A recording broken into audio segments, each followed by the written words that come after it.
cadavers, weird, scary, and interesting. Today is the third part of our former monarchies series from ancient times. And since we already did two parts out of this series of learning about kingdoms that have disappeared during the ancient time period, since because part one was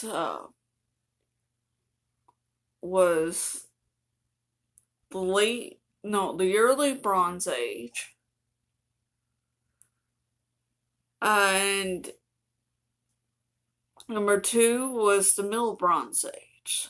So part three is going to bring us East Asian Bronze Age. So we're going to be looking specifically to the eastern part of Asia. We're going to be talking about three kingdoms that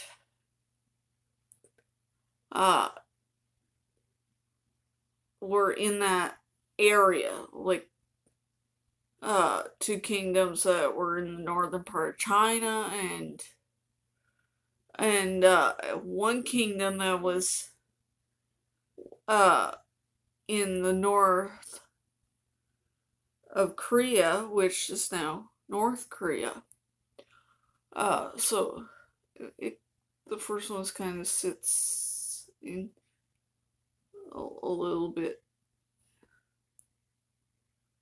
like half of China, half mostly North Korea. But we'll find out which of these three we're gonna be talking about today. So it's gonna be a short episode. So it's gonna be three kingdoms we're gonna be talking about that was from East Asia. That used to be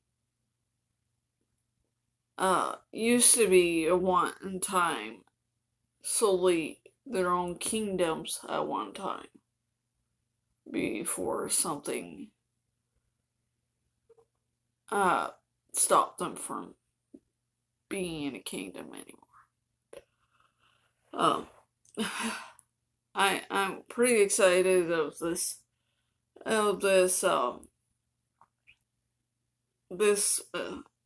part three of this series, former monarchies ancient times series, because ancient China is one of my favorite ancient cultures, somewhere in between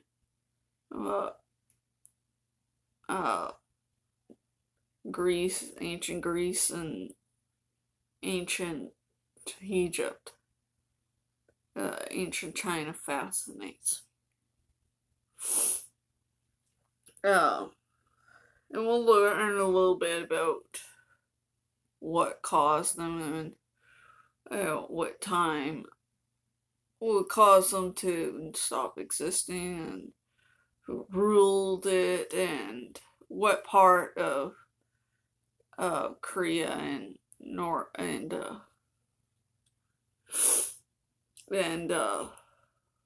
China. And this is, I think I probably give you a little spoiler. Sorry. Okay. I'm not replicating any fashion from East Asia Bronze Age, because the fashion that they wore in East Asia Bronze Age, I had to look it up, is a dress called the Hatfu. I don't got the Hatfu.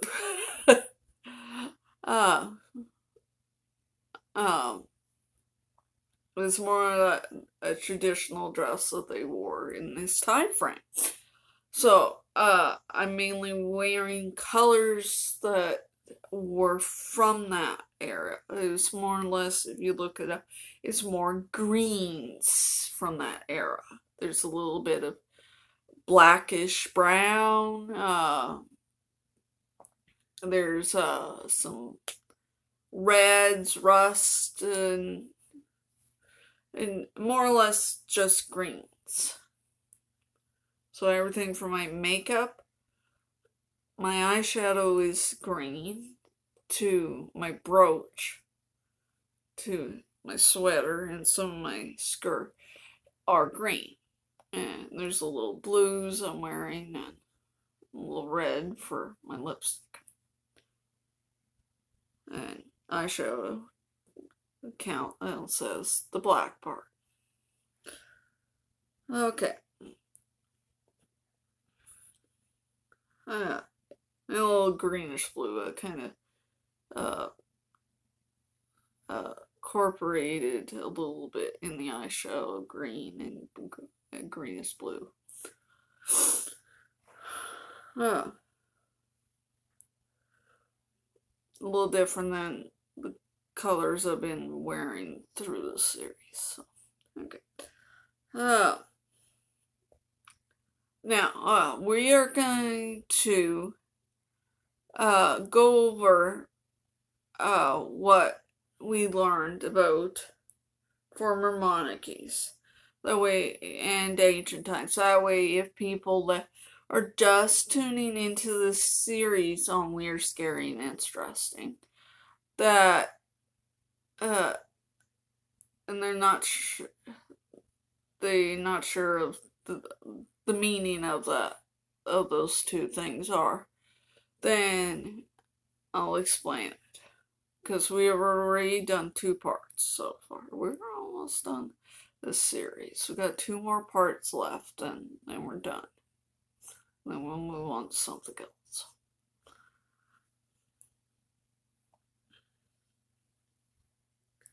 Okay. Former monarchies refers to a system of government, and historically or currently, because over world history, since humans been around, and the form of monarchy has been invented a long time ago, that there has been some monarchies that stopped. Whether it's something this, as we learned so far, whether it's a drought or somebody conquered them, or sometimes it's just some people,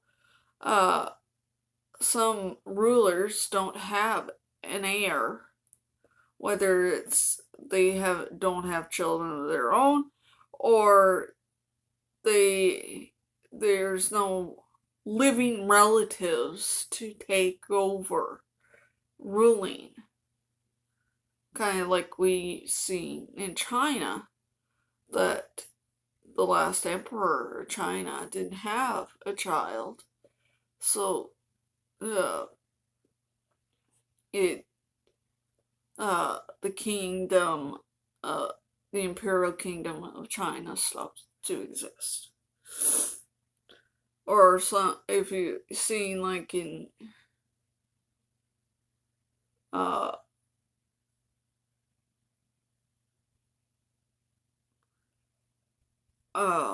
whether it's a natural disaster that caused it, like we learned about the Minoans and the Mycenaeans in part 1 and 2, that it stopped them from existing, or what we learned about the indigenous valley, that there was possibly a drought that stopped them from existing because of the river that was near them. The flow changed, or levels went down.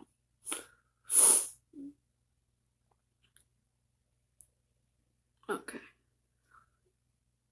And currently, we've seen over the last decade or the last century, some monarchies have existed. Like in the 70s, Greece stopped existing as a monarchy.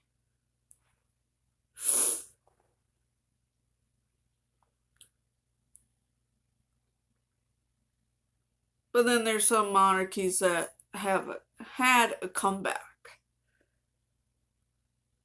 Like like Greece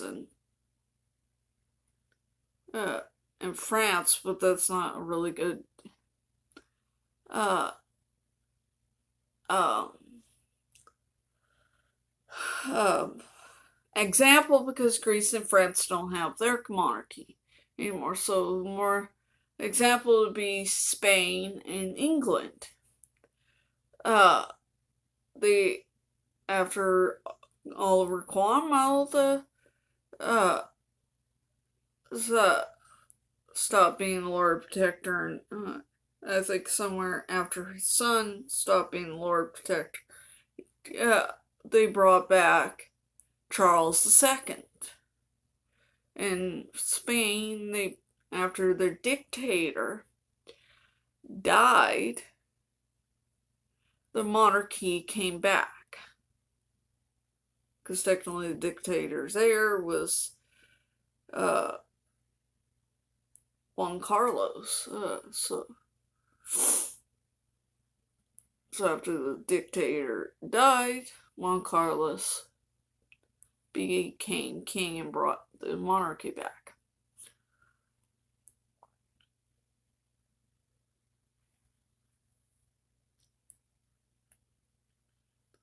And then sometimes there's monarchies that just are taken over, kind of like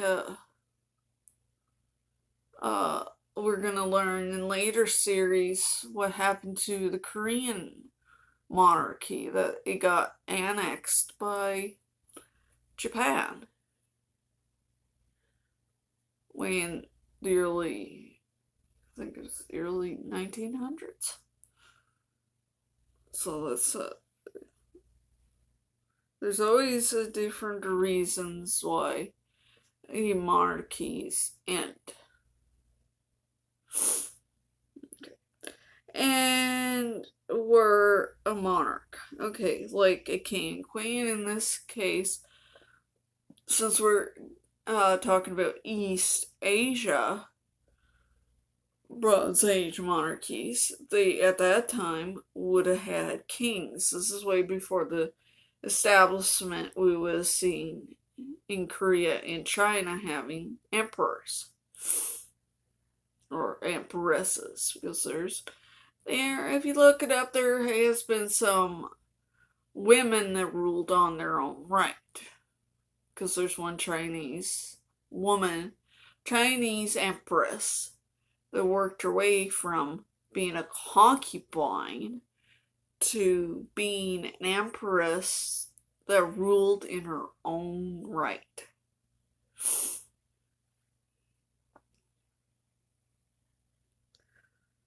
Okay.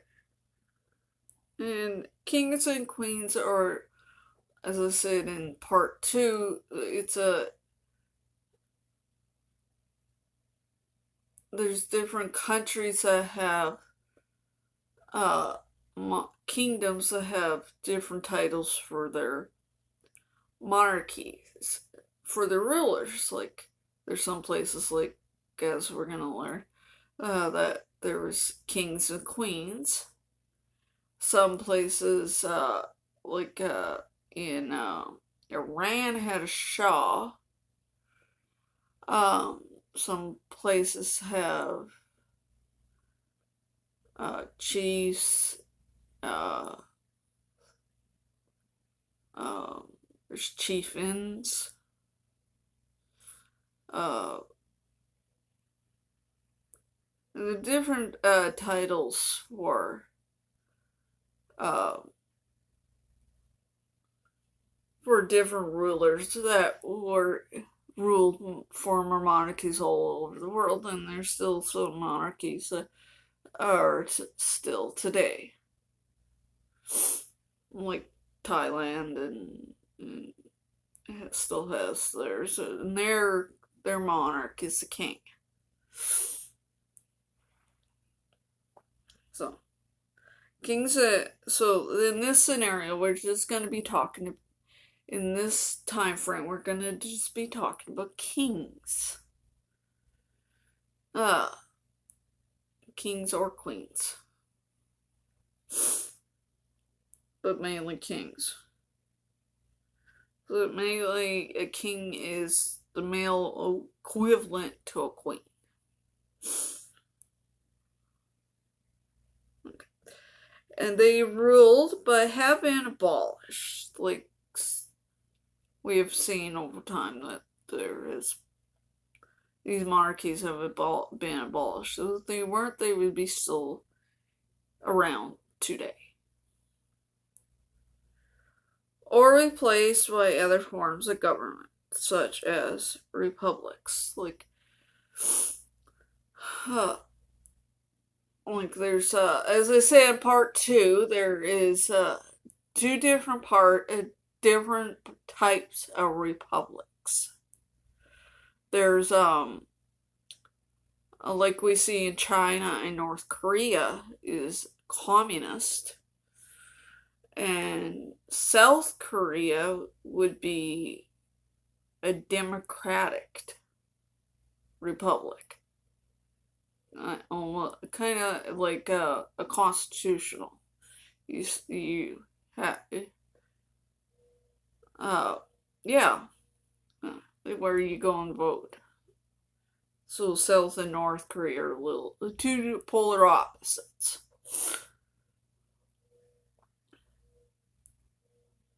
So that would be a good example of two different types of republics. We would see, and there's a communist and democratic constitutional.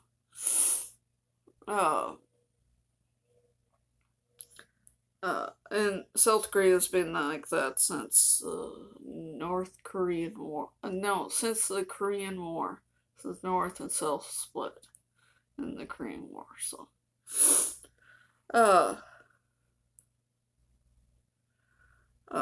yeah. So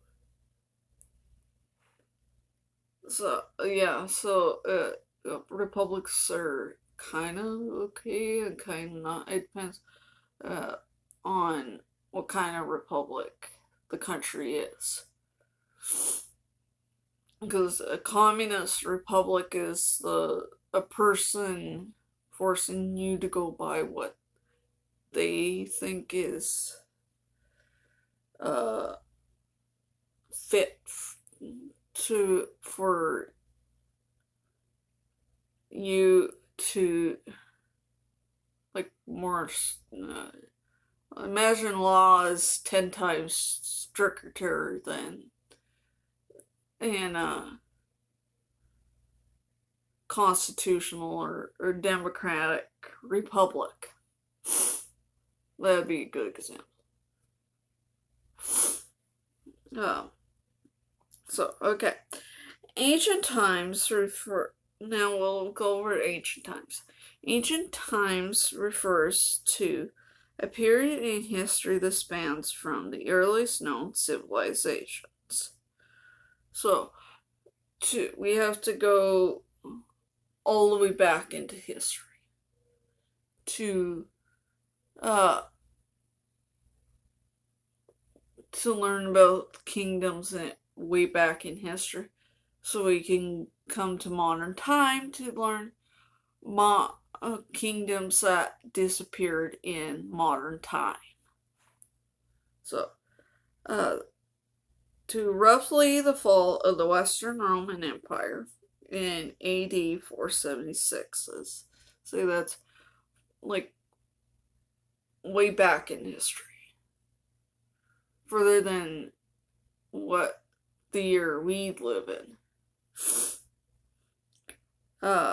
Compassing a vast stretch of human history and culture.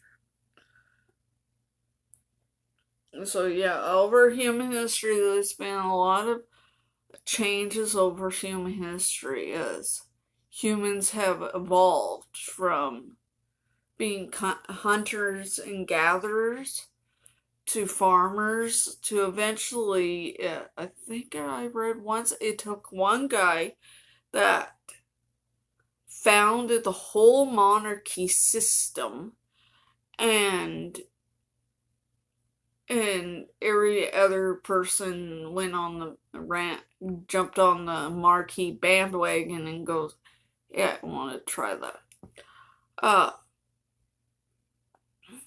yeah, it's kind of like, the domino effect that one person, one domino falls and everything goes. It's kind of like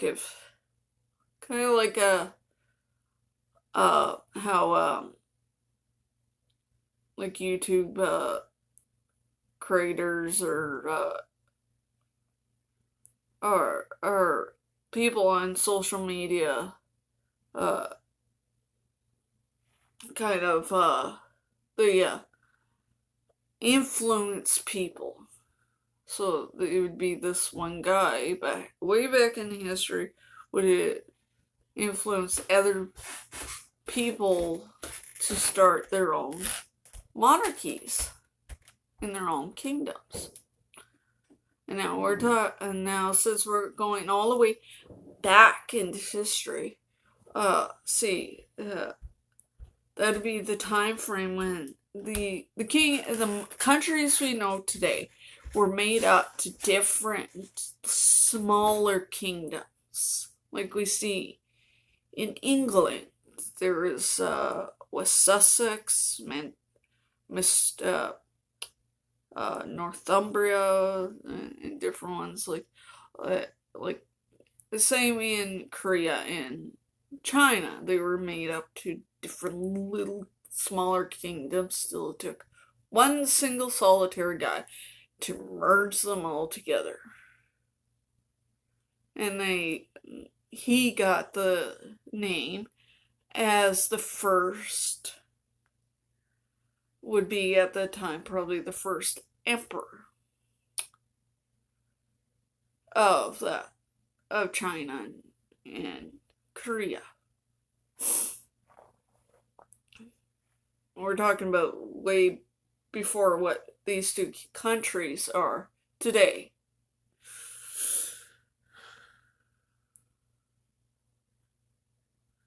Okay.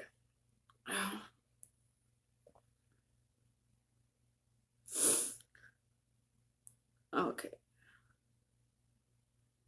And each of these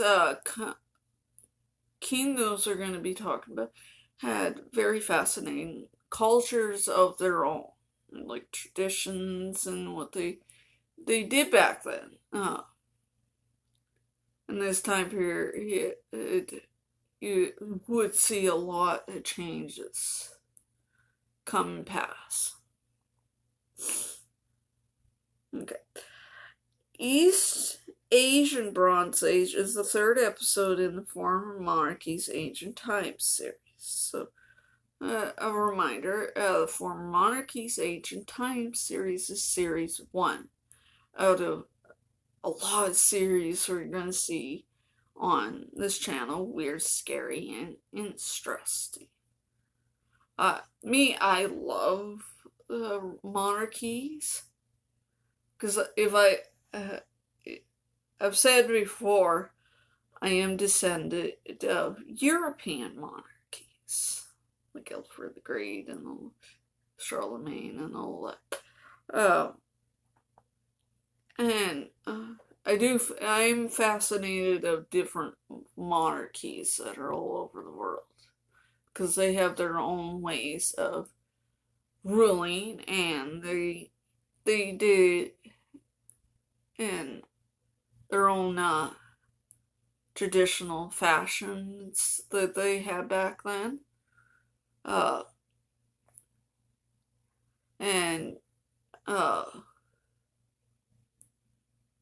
what they brought to world history, because they did quite a bit of impact to world history.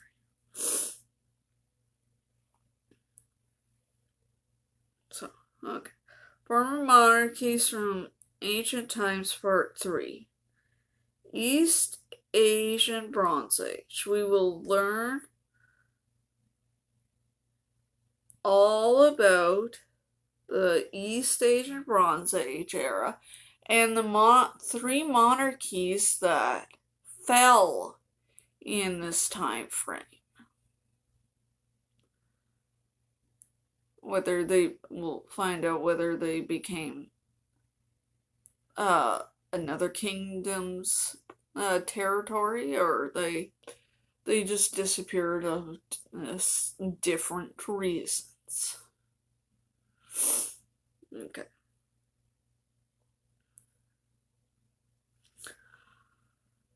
Okay, now let's get into it. East Asian Bronze Age.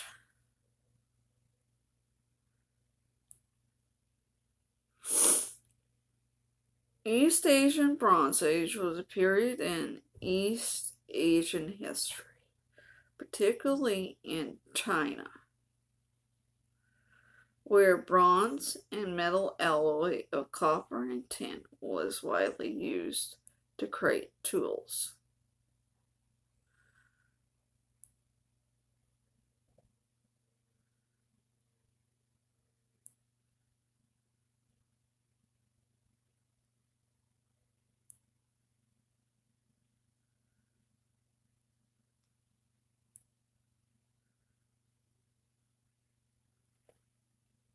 And weapons and ritual objects. So you'll see in these ancient East Asian monarchies, they had a lot of ritual objects because it was totally different to what it is today.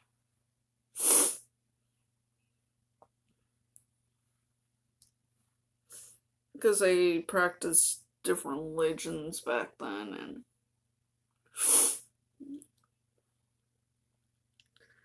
okay, this period often associated with the Shang and Zhou dynasties. So they're 2 Chinese monarchies, 2 Chinese kingdoms, dynasties from ancient China.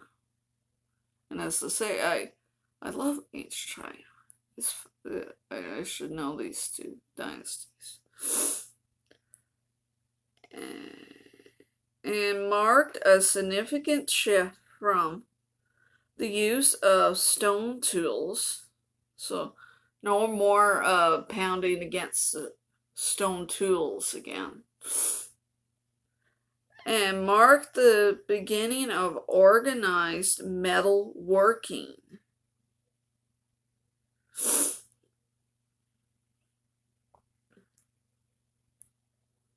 In this time, so you see the stone tools coming, it would be mainly from the Stone Age. So in this time period, they stopped using the stone tools and just started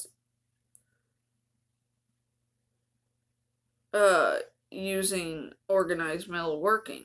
So in this time period, there were 3 kingdoms stopped existing because of something stopped them to exist. So we're gonna find out what caused these East Asian Bronze Age kingdoms to stop existing, because like in part 1 and 2, they don't exist anymore. And they are part of a different country now. In countries you obviously probably have heard of. Because they're the countries that they sit in are mainly on the news all the time. currently. Okay, now, since this is going to be a short episode, and next week's going to be a short episode, so the next last episode of that, we're going to be a little longer. So let's find out and learn all about these East Asian Bronze Age. And shout out to my East Asian viewers that are watching.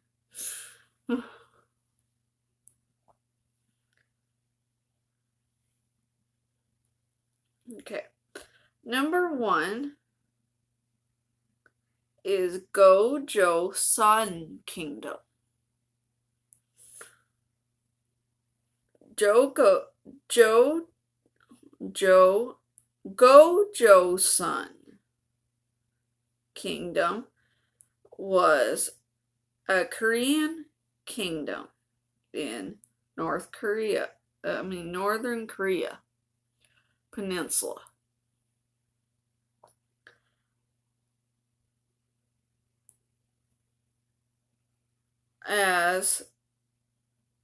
Northern Korean Peninsula, as from 2333 BC until 108 BCE, when Gojo-Sun, the first kingdom in Korea, was conquered by the Han Dynasty of China. In 108 BC. The Han Dynasty, 4 commanders in the conquered territory. When Man, a refugee from the Han state of Yan, had previously overthrown the original ruling dynasty of Gojo-Sun and established Man Joseon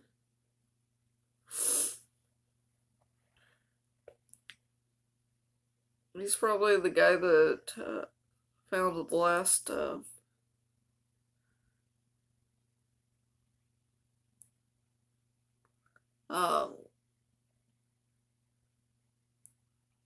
ruling house of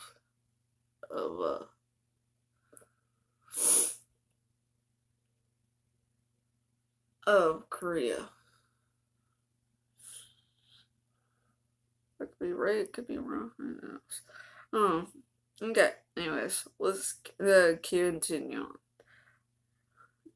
The Han conquest effectively ended Gojo-Sun's expansion, but its culture and traditions persisted in the region. Gojo-Sun kingdoms was the first Korean kingdom and was ruled by a lineage of kings, most notably Dangun, who is considered its founder and the first king. So Dangun's the first guy that founded the whole Gojo-Sun kingdom. So he would have got the title as king. According to Korean mythologically, so he's, I guess, a mythical king. Is that he might exist, he might not. There's a lot of mythical kings through different uh, cultures and countries they have all over the world. Okay. Later, other figures like Jia, Zhou Sun, and Y Men also established Y Men Zhou Sun also played a significant role in the kingdom's history. So, okay, now I'm gonna say, this kingdom we were just talking about, Zhou Sun, is the kingdom. I was gonna mention that it sits in North Korea, like mainly in North Korea, but quite it's the rest of it's like in Manchuria, and Manchuria is in China. So you could say half in China, half in North Korea. So I guess you can imagine that Zhou Sun Kingdom was at one time a vast kingdom. That's why it now sits in two different countries. But you can imagine at one time that it looked you probably could look at older maps of those territories and those countries, and that it looks totally different, and because North Korea's here and China's like here, and Joe Sun's like here, so you can hit the idea that it must have been quite a vast Korean kingdom to be in two different East Asian countries that we know now as North Korea and China. I don't know, maybe Google map, I don't know. It's hard to say. But I had a look at it yesterday when I tried to record this, and then I was screwed up, so that's why I'm doing it again. That I had to figure that where this kingdom sat, and that it sat where I thought that it was like in North Korea, and it surprised me that it was in Manchuria, which Manchuria is in China, so.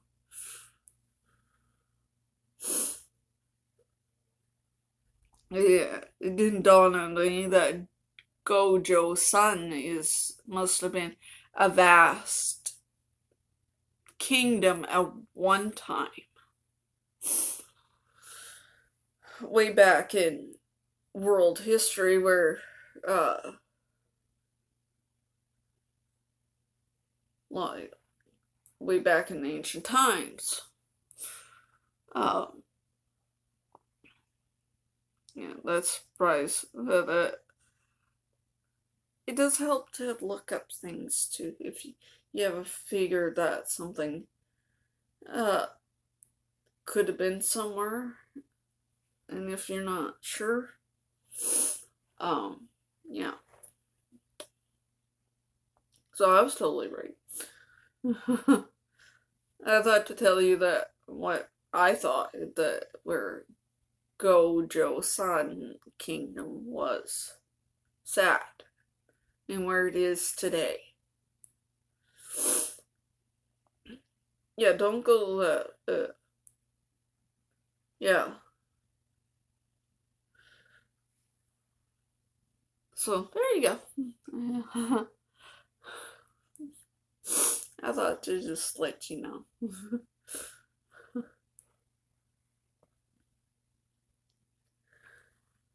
Yeah. Okay. Let's move on to from Gojo Sun Kingdom. And hopefully you found that fact that I told you about Gojo's Sun, where it sits today. Hopefully it sits in two different kingdoms. Two different countries, I mean.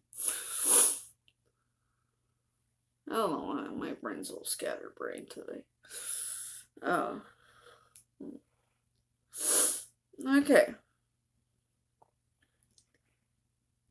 Let's move on from Gojo's Sun Kingdom to our second and last kingdom, which is our first Chinese kingdom, which is Xia Kingdom. Xia Kingdom was a North Chinese kingdom. So yeah, we're going to the north part of China. Was from 2070 BC until 1600 BC, when the Xia Kingdom was overthrown by the Shang Dynasty around 1600 BC. Kind of like the last one we talked about, somebody took it over. So the last Xia king, Jie, was overthrown by, hopefully I get this guy's name right. Foreign names is not my strong suit. Shi Yin Jan Tang. Ooh, got it right. Who then established the Shang Dynasty in Han River Valley. Some accounts portray Jie as an immortal. Immortal, if you know, is a person that is supposed to live forever.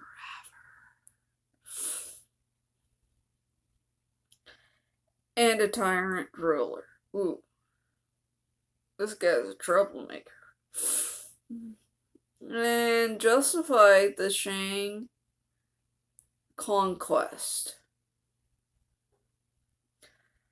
The Xia dynasty, considered the first dynasty in Chinese history. That is true. I can corroborate that as this is I know quite a bit of Chinese history.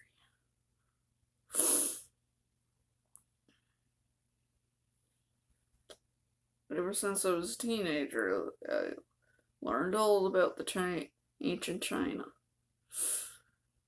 And was the ruler by descendants of Yu the Great, a legendary figure who was said to have controlled the Great Flood. Okay, you know the Great Flood. Everybody, every culture or religion, let's get the religious people in the group here. Mention that. There's been a story in every culture or religion,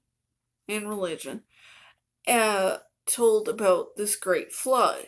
in Chinese culture that there's about you, the great, and the great controlling the great, because they had their own story about a great flood, and you see in different religious texts that about a great flood, like great one too. For example, is everybody should know this story. Noah's Ark. You know the guy that built the great big ark, like to house his family, and every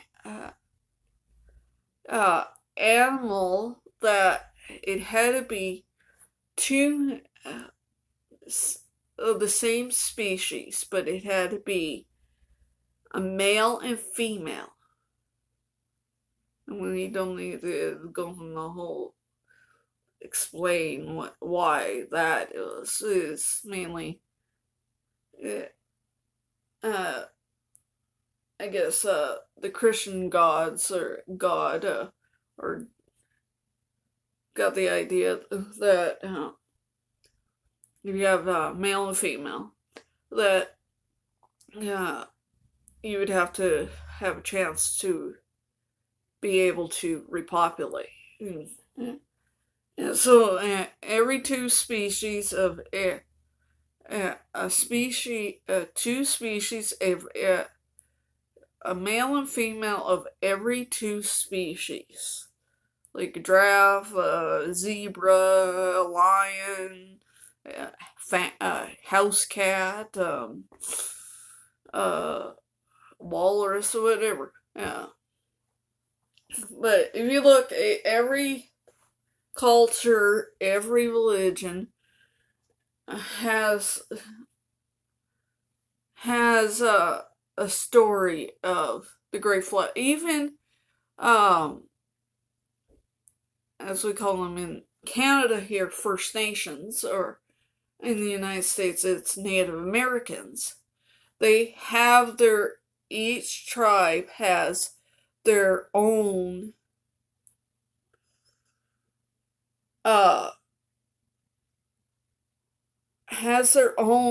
oral story of this catastrophic flood that happened in human history.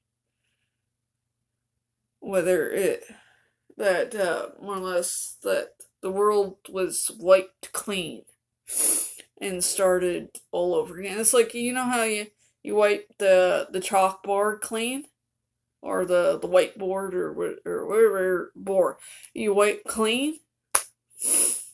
That's mainly what in those stories they're talking about. It's talking about a flood that wipes the board clean and starts fresh over again. And if that could have been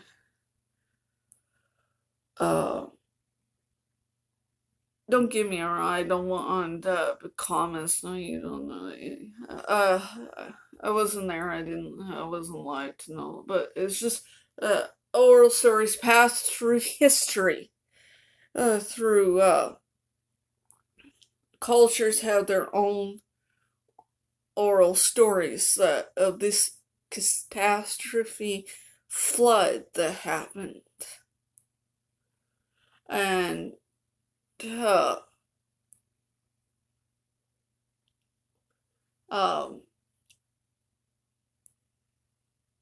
well, in the Christian, it's story that it's said that Noah heard voice and telling him to build this ark. I know there's been jokes over history, over the years about that. I think it was something about cupids or something. Um, what's a cubit? Uh, in measurements. Um, as I say, every culture have their own oral story, and obviously China has their own oral story, as is mentioned here about you, the Great, controlling the flood. I guess he didn't want. He was just. I'm not sure the story. I would have to look it up, but it might be a while since I heard about this story. But I know every culture has and religion has their own plot story, and I believe that they are practically talking about the same fact, the same story that happened. These people in history seen something that happened way back in history that was devastating and um,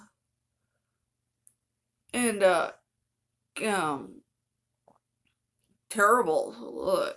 Wiped out probably a big sector of the world and wiped it clean. Yeah. Okay, well, let's continue.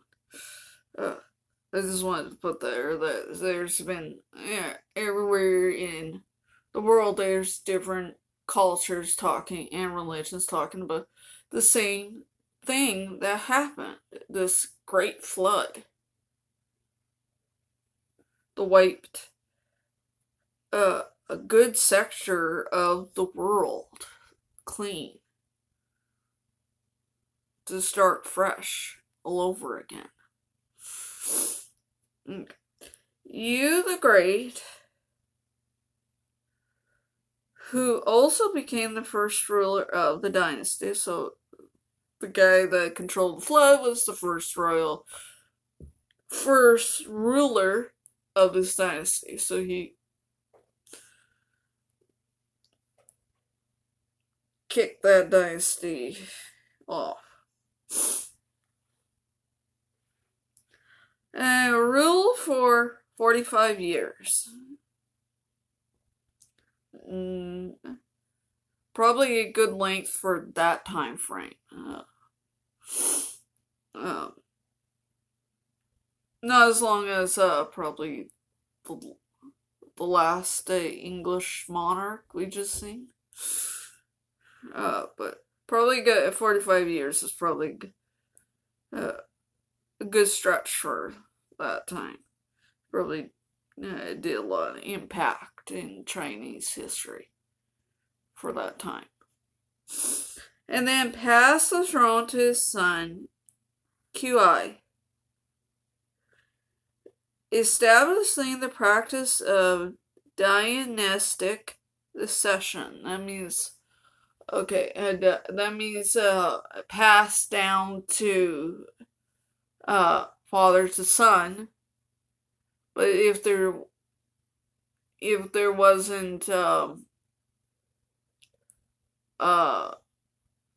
son, then maybe it would have been a daughter. But in that time frame, what you see way back in history, it's usually the male primogeniture preference of having a male rule that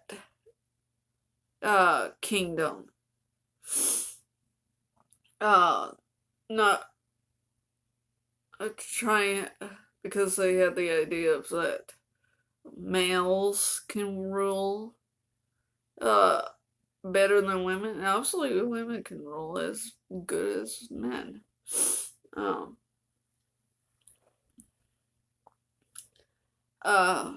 So yeah. So he's the guy that started the whole dynastic succession. I think the idea of having a male primogeniture, a male preference, was to keep that royal house going, like we try to see in France, for example. They more or less didn't want uh, women in the line of succession. Now, it's a little different today that with countries that are kingdoms are starting to go away with the whole male only ruling.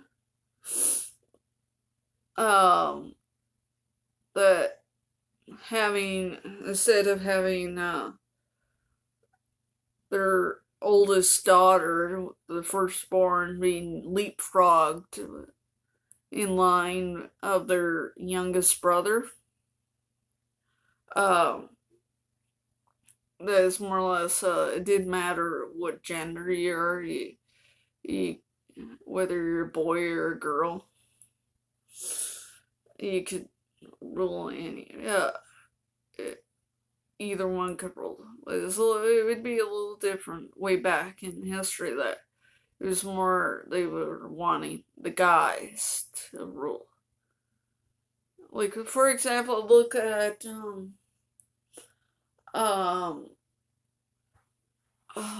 that's what happened to Henry VIII. Why he went through all those wives of his. But then I'm thinking that why he went a little cuckoo for bananas was because enraged. It was because he had concussion because of having a blow to his head. Yeah. So yeah. So this guy anyways, this guy, Hugh the Great, was the guy that started the dynastic accession where the children can get a chance to rule. I know in some kingdoms it's a little different. Some kingdoms did practice that it was that once the current king died or queen, that that their sibling next, the second oldest, would get child of the king or queen's parent would get a chance to, but in some kingdoms a little different. It goes straight down to from the king to his second oldest to the second in line to the second in line, and continue on unless this first in first in line to the first in line, unless the first in line when he becomes king didn't have kids, him or her didn't have kids, and then it goes to the next child. And then unless that whole line there, it dies out, then they have to go, then you have to go up one in the family tree and see if there's anybody living there still alive, and keep on going till you can find somebody that is still alive to take over. If not, I guess the kingdom's done.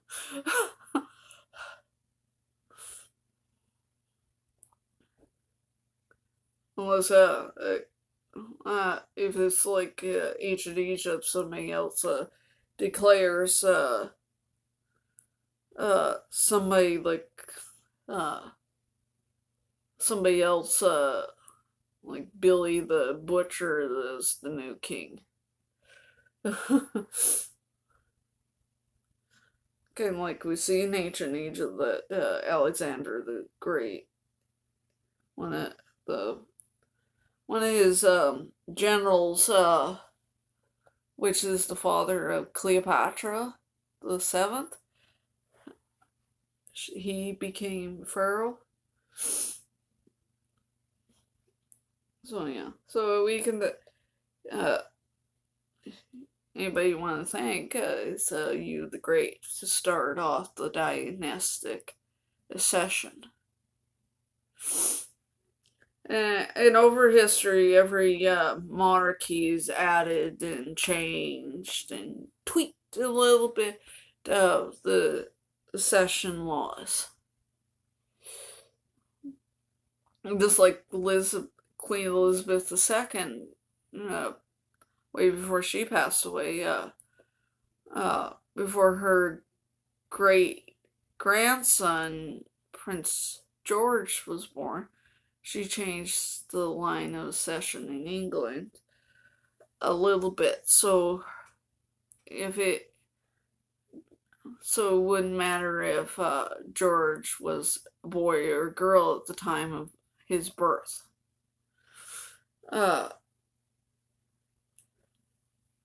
why his sister Charlotte is now third in line to their grandfather's throne, just because their great grandmother just tweaked it a little bit. So then it'd be better for the future royals. You see that a lot nowadays. A lot of monarchies have gone to that way that it wouldn't matter whether it was a boy or a girl at the time of the birth. Because in the olden days, that if you it was a girl born first, like for example, like what happened to Henry VIII's kids, that why his daughters were almost middle-aged by the time they got their chance to become rulers of England, because their baby brother leapfrogged them in the line of succession. If it had been different back then, where it didn't matter if his oldest Mary was a boy or a girl, she would have still got a chance to rule. Maybe she would have had a child at a younger age and been married a lot younger than she was. She was almost like in her 40s, but she married Philip of Spain.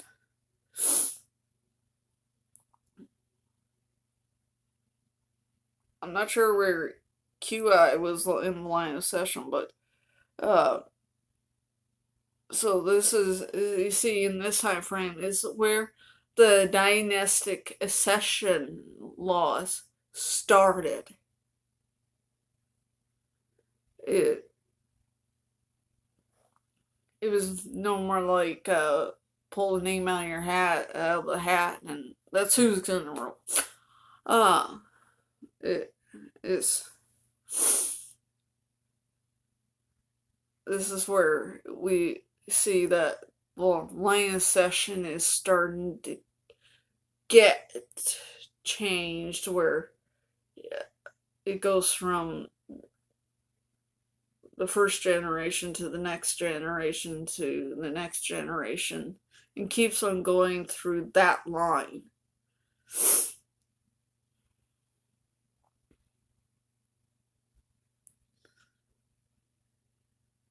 And you look at the line of succession will have changed over time. I know in some countries like Spain still does the whole leapfrog thing, that they say that if King Felipe what if he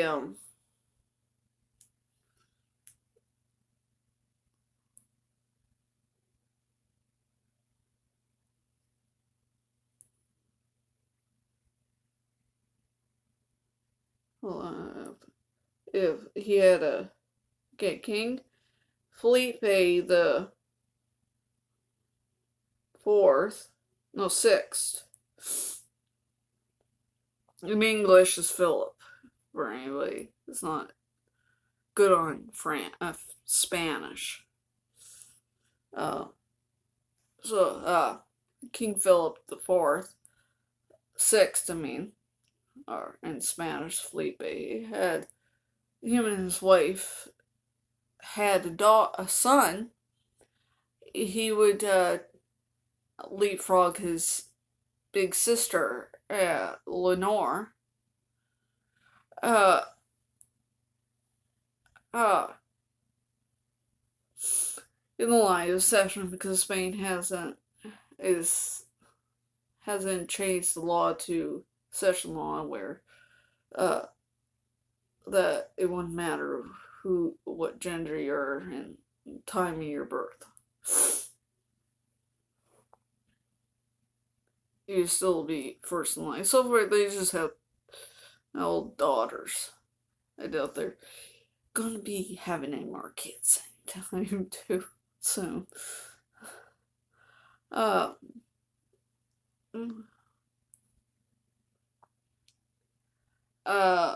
so yeah, so I say that in this time period you would see the dynastic law starting, session law starting. So this be probably about the time that it wasn't quite organized, but it is starting. It started to out. And you'll see over time that every rule it changes. It just a little tweaks it a little bit, fixes it, tweaks it, and alters it for the future royals of history.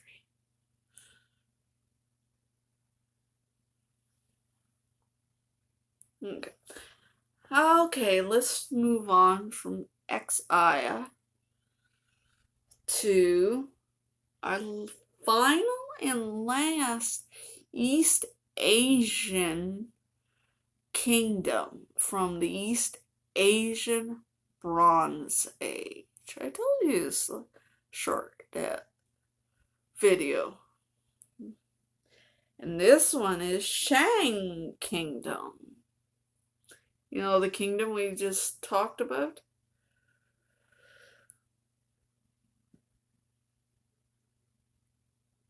Okay. Let's learn about the Shang Kingdom. Shang Kingdom was a North Chinese kingdom. So in the same proximity of China where Xia would have sat. In the north part. We're still in the north part of China. Was from 600 until 1046 BC. So it's started at the end of Xia's kingdom when the Shang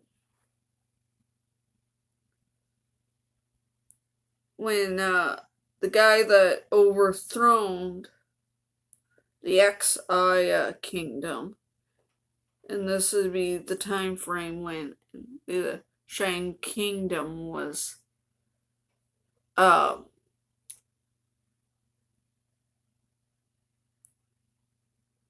established.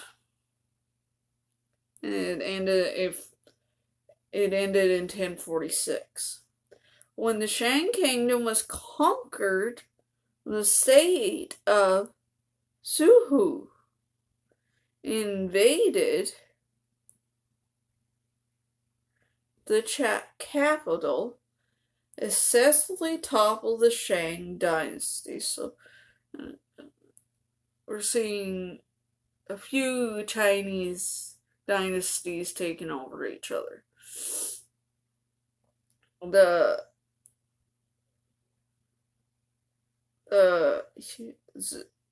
Zhu conquerors claim to overthrow the Shang dynasty for moral reasons. They said the Shang king, you remember him?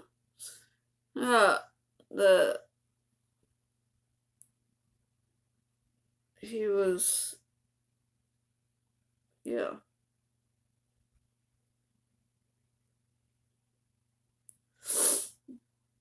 Um, the Shang king was evil, and that heaven no longer wanted the rule. Okay, that is bad. If some guy upstairs in heaven saying, "I don't want you to rule anymore. You're too evil for me."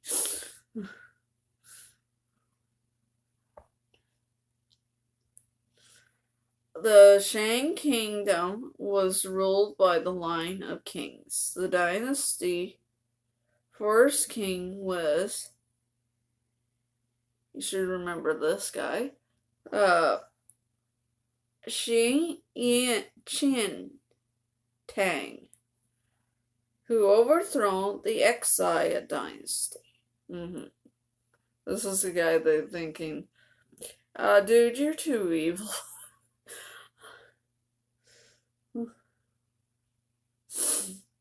Who overthrew the Xia dynasty, and the last king was Dixon, who was defeated by Zhu dynasty. I wonder if Dixon, I wonder if he's the guy that they're thinking.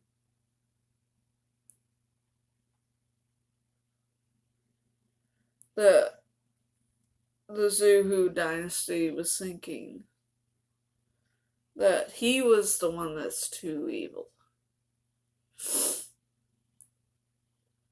Probably. I guess I'm totally wrong about Shi Angie Tang. Well, I guess that's bad if Dixon is evil. Who was defeated by the Zhu dynasty. Okay.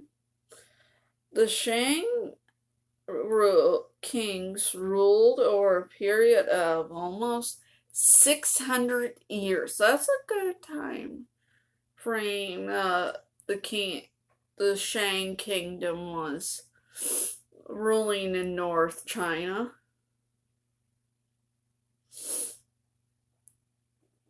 So you think of it,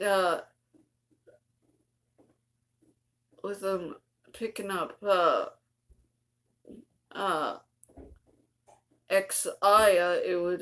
their territory would have been made fast. Okay, within a total of 29 or 30 rules, not bad. So yeah, you can imagine. Almost imagine that with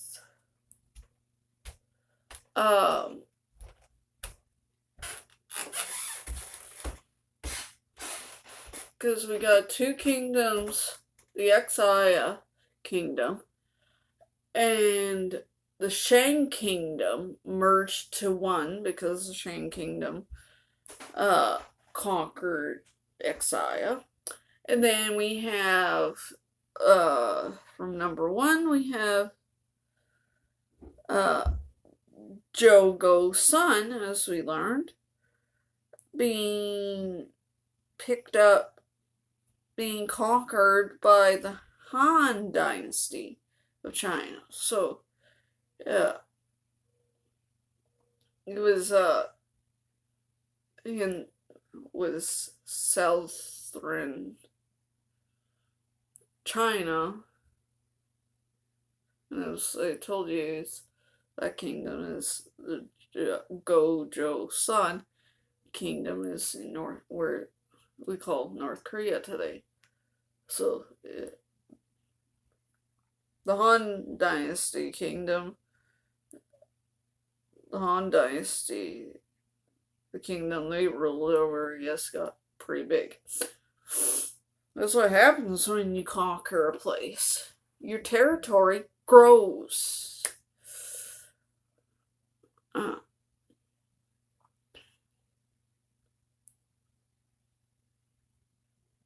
To the point that, to the point, like, for example, look at territory that China picked up. And now it's vast China. It's vast territory. If you ever Google map it, it's pretty big. You almost can feel that wall behind me on the map. Yeah. There we go. We learned about 3 East Asian monarchies that disappeared. And we learned they got conquered by each other. They got conquered. That's the reason why they're not here anymore. And probably in later series we'll find out what happened to the Zhou dynasty. And why that... Well, this was in part 2. Part 4, I mean. Later on we'll find out what happened to the Zhou dynasty. I'm hoping I'm pronouncing that right. I'm usually pretty good at pronouncing Chinese names. As you can tell, some foreign names are a little tricky for me.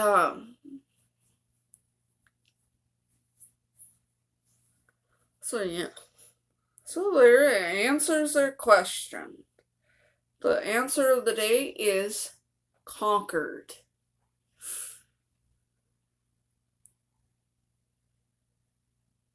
We got...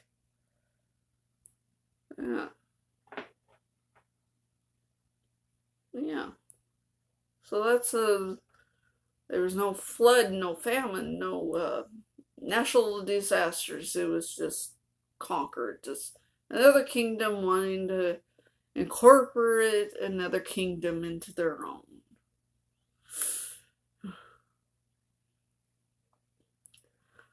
So, like always, hopefully, if you like this, you know the drill. Like and subscribe and comment. And don't forget to ring the bell.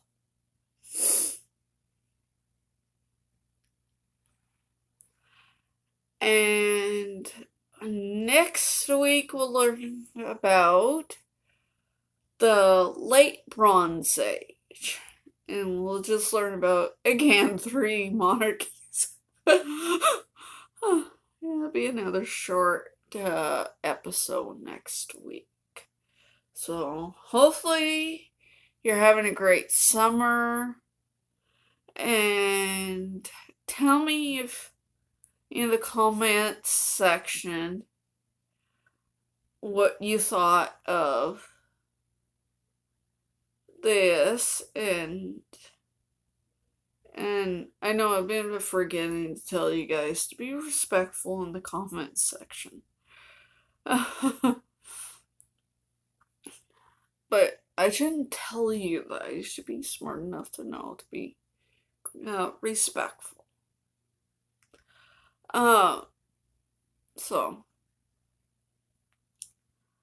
So for now, till next week when we learn uh, about the late Bronze Age,